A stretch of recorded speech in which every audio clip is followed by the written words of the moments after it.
My nephew got his first job, the other day, and in a similar line of work where I worked when I was a kid, and they just hired you. They said, this is the punch clock area, punch the clock, and go do your job. Right. Yeah. Today, now there's 3 hours of training where they have to sit in front of a computer, watch videos, and then at the end of it, take a multiple choice test to make sure they understand inclusivity, progressiveness,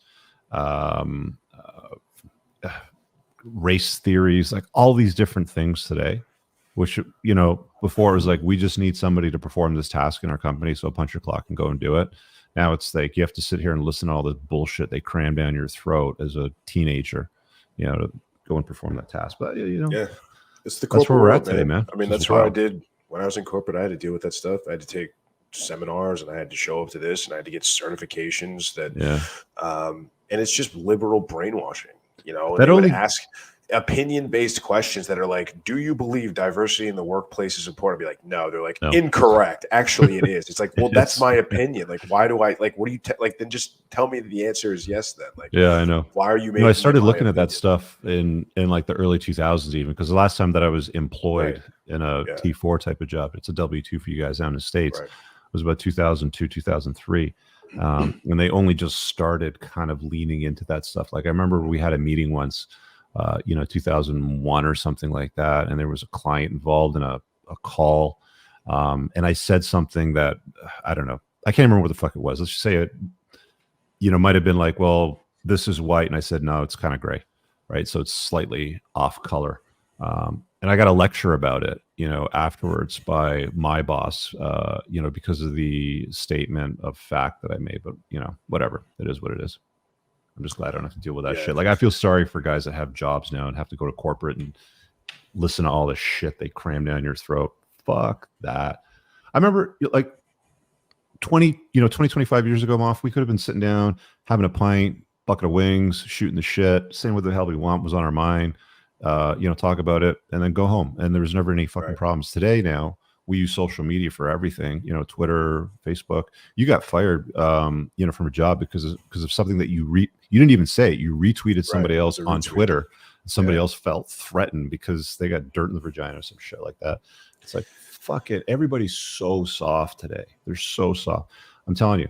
This is why you gotta learn how to fight, righteous guys. by it. It's not. It's also they think they're doing a duty. They think that they're doing the right thing. They think it's their job or it's their God-given right to take food off of someone else's table and money out of their pocket because they don't like the things that they say. That's how they try to get you, right? They try to get you by your pocketbook and getting you fired so you can't earn. I mean, when I made that tweet, my tweet that went crazy viral and had 30 million hits about that woman on the dating app who has since been deleted because her family reached out to me and asked me to take it down. I'm not a monster, so I did. But never expected that to pop off 30 million views. But it was basically like this woman made a dating profile on Tinder or whatever, and her bio is just like, recently divorced, can't wait for the amazing adventure that awaits me. And it's like, you're 42 and you're divorced. Like, it's not going to be an amazing adventure. But something as innocuous as like, who's going to tell her? That's all I said. I didn't say any commentary. I didn't say she's run through, she's passed wall, whatever. And some dude screenshotted that and tags me on like LinkedIn. And I mean, on a social, now I don't have a W-2 job anymore, corporate, this and that, but it's like, these guys, this is what they do with their time. These white knights, these male feminists think it's their job to try and wreck somebody else's life. And it's like, dude, I mean, like, I better hope I'm never in San Francisco because I'll be paying him a visit. I had somebody that once tried to get me fired. And recently, like I'm talking in the last 5 years, it's like, oh, do you work at Total Debt Freedom? Oh, I'm gonna let management know there. Does the boss at Total Debt Freedom know that this is how you do on social media? I'm like, yeah, you might want to look up a little bit deeper because you'll find that I fucking founded the company. Yeah, call him. Go ahead. I'll pick up the phone. But yeah, this is Rich Cooper. Beyond insane. It's just beyond insane. That's rare. So it's like, I mean, those are the problems that you're going to run into when you get and you hold down a job, and job is an acronym for just over broke, in my opinion.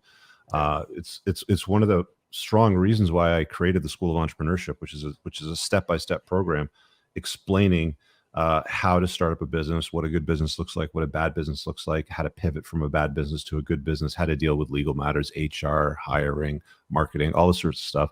Because I had people during the scamdemic like hit me up and be like, "Yo, Rich, I have to take this experimental, juice, and I have a wife and I have kids and I have a mortgage to pay and a car payment. And I don't know what to do, right? Because if I don't do, then they're going to fire me." It's like, this is just some of the things that happen along the way. And it's like, until the next bullshit thing happens, which is who knows when. I really hope you guys enjoyed that clip. If you want to watch the full length podcast, you can find that over here, that clip's from. If you're newer to the channel, make sure you hit subscribe over here, and pin down below in the top comment, you'll find a bunch of useful links to my website, my supplement line, books, and a bunch of other stuff.